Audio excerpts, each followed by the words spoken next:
وسلم الفاتحة. أعوذ بالله من الشيطان الرجيم. بسم الله الرحمن الرحيم. الحمد لله رب العالمين الرحمن الرحيم مالك يوم الدين. إياك نعبد وإياك نستعين اهدنا الصراط المستقيم صراط الذين أنعمت عليهم. Amin. Saudara-saudara, kita juga ini momennya dalam waktu beberapa hari ke depan kita akan melaksanakan syiar yang syiar ini merupakan yang paling besar, ya, Idul Adha, termasuk syiar akbar dibandingkan dengan Idul Fitri. Bismillahirrahmanirrahim. Qala al-musannifu rahimahullahu ta'ala wa dama naf'a bihi wa bi barakati 'ulumihi wa bikum fid daraini amin. Qala babul udhiyati aw udhiyah. Bab tentang udhiyah atau dhuhiyah atau juga dikenal dengan dohaya. Ini maknanya sama, tiga. Asalnya dari kata duha, waktu duha. Karena pelaksanaan kurban ini, ya, itu dilaksanakan pada waktu duha setelah pelaksanaan sholat sunnah Idul Adha dengan 2 rakaat, 2 khutbah yang dianggap itu ringan. Nah, kalau kita dalam kajian fikih disebut dengan udhiyah, tapi kalau dalam harian kita bilangnya kurban. Maknanya sama. Kurban ini diambil dari akar bahasa kata korba yang kurban, wa kurban. Kurban itu korba artinya dekat. Artinya ini ibadah, tujuannya udhiyah. Kurban ini merupakan amal ibadah yang memang tujuan utamanya adalah untuk mendekatkan diri kepada Allah Subhanahu wa ta'ala. Tentunya dengan bi'iraqatid dam, mengucurkan darah. Jadi kurban ini atau udhiyah dia punya tujuan utama. Pertama dari sisi vertikal, niatnya murni, taqarrub, untuk mendekatkan diri kepada Allah. Maka di dalam surah Al-Hajj di sana, la yanalallaha luhumha wala dima'uha walakin yanaluhu taqwa minkum. La yanalallaha luhumha, tidak akan sampai daging-daging dari hewan ternak yang merupakan korban, yang badannya unta itu, wala dima'uha, dan darahnya itu tidak sampai kepada Allah. Walakin yanaluhu taqwa, melainkan yang sampai kepada Allah itu adalah ketakwaan. Jadi esensi kita berkurban, taqarrub itu memang dasarnya modalnya takwa. Ketika ada iman kita, ketakwaan kita, ada kegiatan syiar Allah, tergerak hatinya. Ini merupakan takwa. Wa may yu'azzim sya'airallah wa hiya min taqwal qulub. Syiar-syiar Allah termasuk di dalam kurban ini memang harus kita syiarkan. Karena kurban ini merupakan, ya, perintahnya dikatakan sunnah muakkadah yang sudah kita bahas. Itu dalilnya surah Al-Kautsar. Inna a'tainakal kautsar. Sesungguhnya kami, kata Allah, telah memberikan kepadamu ya Muhammad al-kautsar, nikmat yang begitu banyak. Ini juga kita tentunya bercermin. Allah berikan kita dalam setahun ini, ya, rizki yang berlimpah, kesehatan, segala macamnya. Memang hendaknya kita syukuri. Bagaimana? Bagi orang yang memiliki kemampuan, maka hendaknya ini targetnya kita dianjurkan ijtimaiyah, kegiatan sosial. Penekanannya apa? Penekanannya adalah horizontal, terutama yang kita tekankan itu adalah masyarakat bawah, lil fuqara wal masakin wad du'afa. Maka dengan adanya kurban, vertikal kita kepada Allah jalan taqarrub, dan horizontal kita kepada sesama manusia, terutama lagi orang-orang yang membutuhkan. Ini kita memberikan kebahagiaan. Tentunya bagi orang-orang yang mampu sangat ditekankan. Ini meskipun anjurannya sunnah muakkadah. Sunnah muakkadah, sunnah yang sangat dikuatkan. Ini sunnah yang dikuatkan.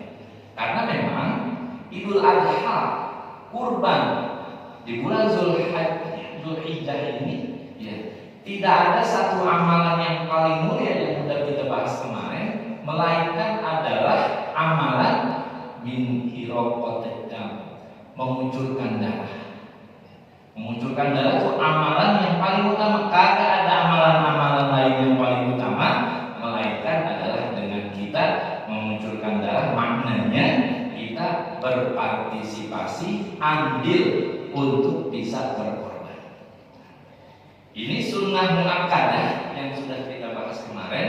Maknanya ketika satu keluarga ini mencukupi, salah satunya berkorban, maka anggota keluarga yang lain itu termasuk gugur anjuran untuk melaksanakan kurban. Melaksanakan kurban layak sawab, dia tidak mendapatkan pahala. Misalnya di rumah ada 5 orang, yang kurban 1, maka yang keempat ini tidak ada tuntunan untuk penekanan berkurban. Kenapa? Kifayah, sudah mewakili. Tapi yang 4 ini tidak mendapatkan ganjaran pahala. Cukup salah satunya. Kecuali kalau memang yang anggota yang lain mau berkorban. Kemudian di sini dikatakan fasunnatu ain, sunnahnya sunnah ain, sunnahnya sunnah ain, tetap dianjurkan bagi pribadi-pribadi yang memiliki kemampuan. Maka nanti urutannya dalam kajian fikih, yang paling utama wa afdaluha itu yang namanya berkorban lil wahidi lil infirad. Yang pertama, yang paling mulia, yang paling gede itu adalah satu orang itu dikhususkan ba'irun untuk satu onta. Ya. Ini yang paling afdal. Kemudian setelah itu kerbau 1 orang, sapi 1 orang, kemudian summa syatun, 1 kambing 1 orang. Ini kambingnya namanya doina, kambing domba yang diutamakan. Summa anzun, kemudian kambing kacang. Summa istirok, habis semuanya satu-satu, sapi 1 orang, kerbau 1 orang, kambing 1 orang. Kemudian di bawahnya lagi itu adalah summa istirok, berserikat, tabungan, urunan. Berapa? Kalau misalnya bil badana sumal baqarah, yang paling selanjutnya 1 onta itu untuk ukuran 7 orang. Kemudian juga sapi dan kerbau 7 orang. Ini namanya mustarok, artinya gabung, urunan. Mana yang paling utama? Tetap yang paling utama itu adalah dalam kajian fikih, yang diutamakan itu adalah yang satuan. Meskipun itu bentuknya dalam seekor kambing, seekor domba. Untuk sapi, kerbau, ya, karena memang kita melihatnya tujuannya untuk mensejahterakan, ya, agar ini pendistribusian kepada orang-orang yang dikatakan du'afa, apalagi yang fuqara, masakin, ini bisa tercover di kampung kita semuanya. Maka di sini perlu, ya, ada urunan beberapa sekor, ini perlu kita perhatikan. Itu dari sisi daripada keutamaan ganjaran pahala yang lebih besar. Wasyatun afdalu min musyarakatin fi badanatin aw baqaratin fil infiraq bi iraqatidan. Jadi gitu. Ya, yang paling utama itu adalah daripada kambing diutamakan dibandingkan dengan mustarok daripada dhuriyatil wajibah. Dan juga wajib ini haram memakan daripada udhiyah yang sifatnya manzurah atau wajib. Jadi kalau kita nazar di bulan haji ini, ya ada sesuatu yang kita gantungkan, ada sukses atau segala macam urusan, goal misalnya nazar, maka jangan kita makan dagingnya. Lihat, maka kalau korban nazar itu seluruhnya kita sedekahkan, nggak ada yang kita ambil. Tapi wasunnatu ayyakula minat dhuriyatil masmunah, dan sunnah kita makan daripada kurban yang sifatnya sunnah. Bahkan ini dianjurkan, jangan mentang-mentang nggak doyan. Misalnya kita korban kambing, kita nggak doyan, makanya tetap ini tabaruk. Ya, tabaruk tetap kita dari hewan yang kita jadikan kurban sunnah, nah itu kita makan. Lahmi, nah ini haram nih makan semua daging, sekalipun itu merupakan sunnah. Kita korban sunnah nih, kita motong di rumah sendiri, ibu keluar begitu doang, itu nggak boleh.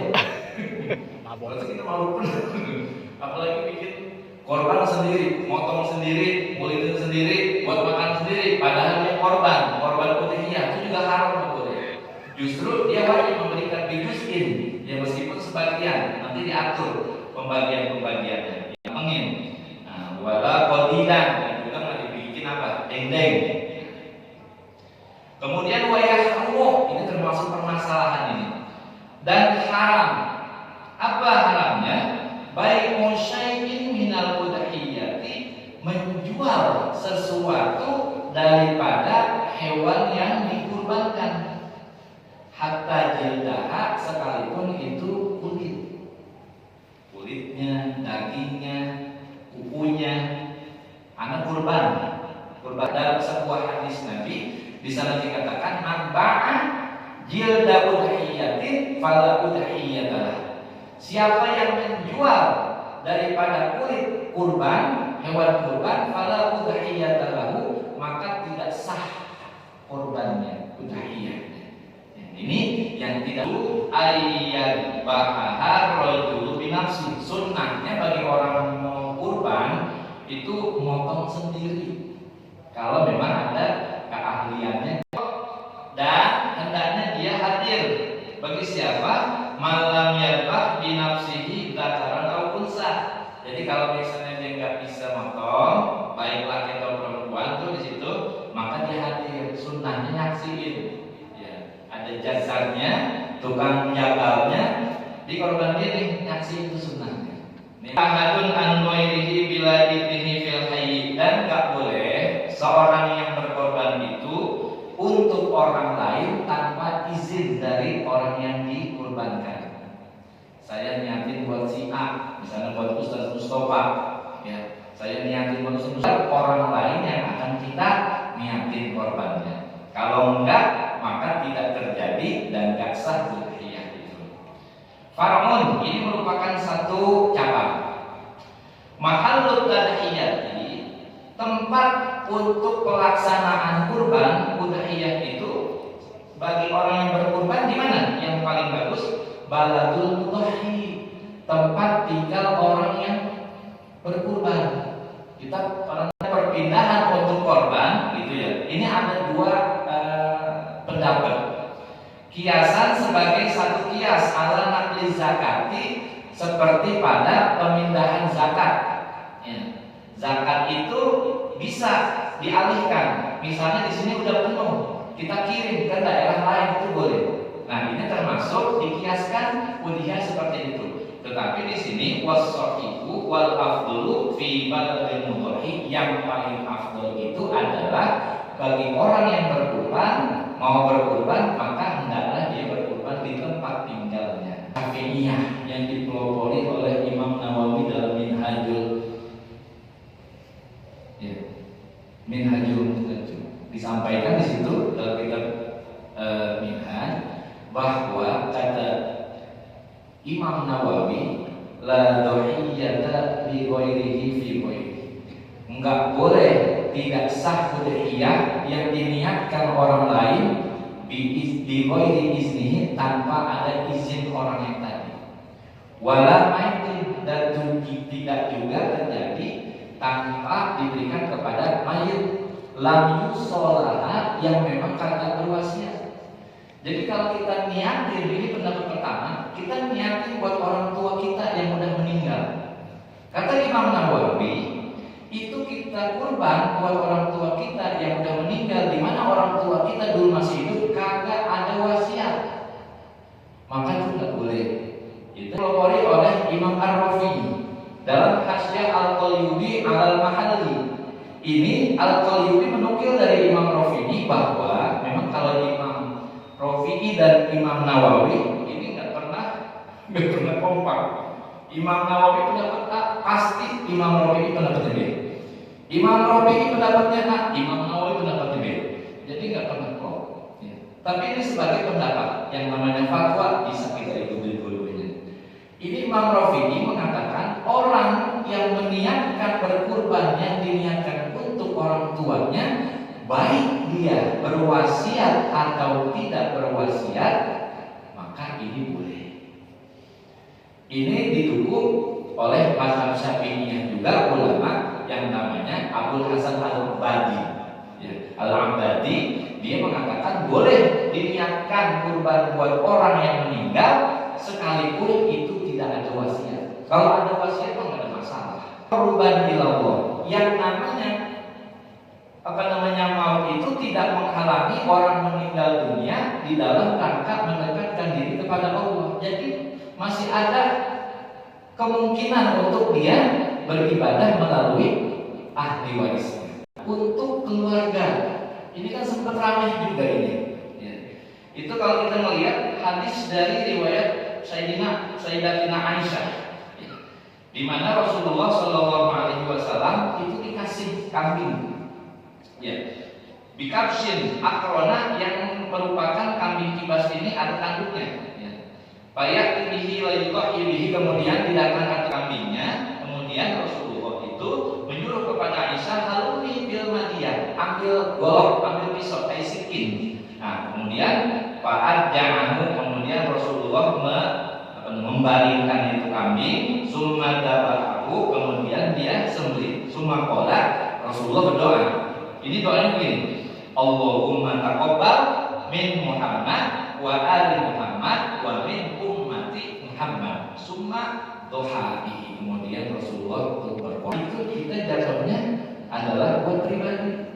Kalau uangnya bukan uang pribadi, kayak misalnya urunan jamaah, kita urunan nih, saran misalnya 200.000, kita mau bikin sapi, rame-rame nih, itu tidak jadi kurbannya. Mengatasnamakan misalnya untuk jamaah, sama seperti halnya anak-anak sekolah. Anak-anak sekolah yang ngeluarin sekedarnya saja.